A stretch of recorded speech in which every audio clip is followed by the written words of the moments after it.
It was a quiet Thursday morning when I, Meera Sharma, sat peacefully by the window of my small, sunlit home in Delhi, knitting a little blue sweater for my great-granddaughter who was due in a few months. Life had slowed down at 78, but small joys kept me moving. Warm tea, calls from my son Ravi, and the occasional visit from my grandson, Aryan. Aryan had always been the softest corner of my heart.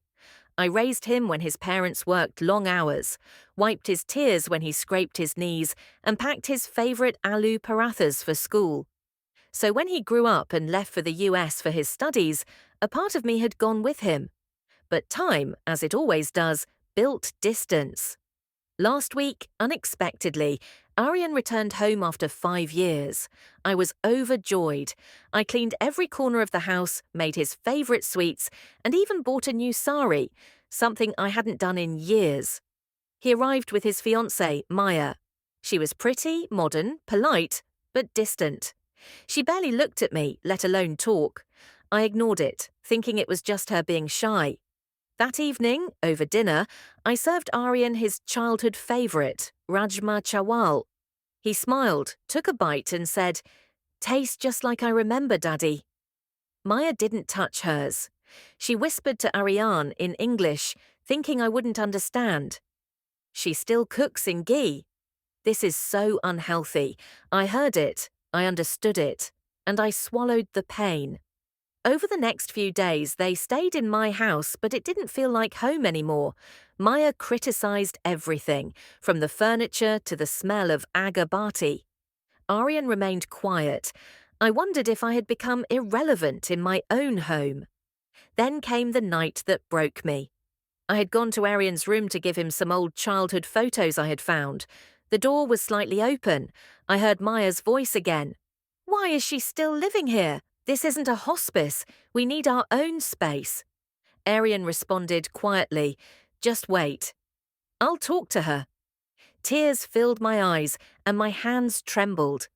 I walked back to my room, photos clutched to my chest. I didn't sleep that night. The next morning, Aryan came in while I was folding my sari.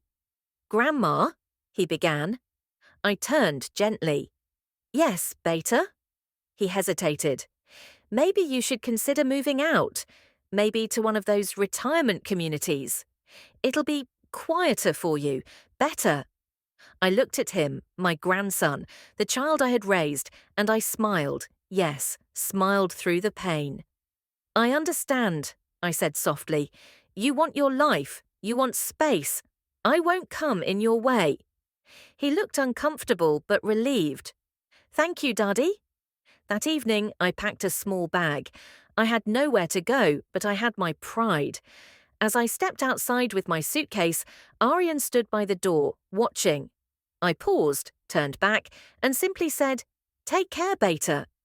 And remember, love isn't measured in space, it's felt in presence." I walked away, unsure of where to go. I sat on a bench at the railway station, staring at the floor, feeling invisible in a world I once nurtured. A few hours later, a voice called out, desperate, broken. "Daddy, Daddy, please come back."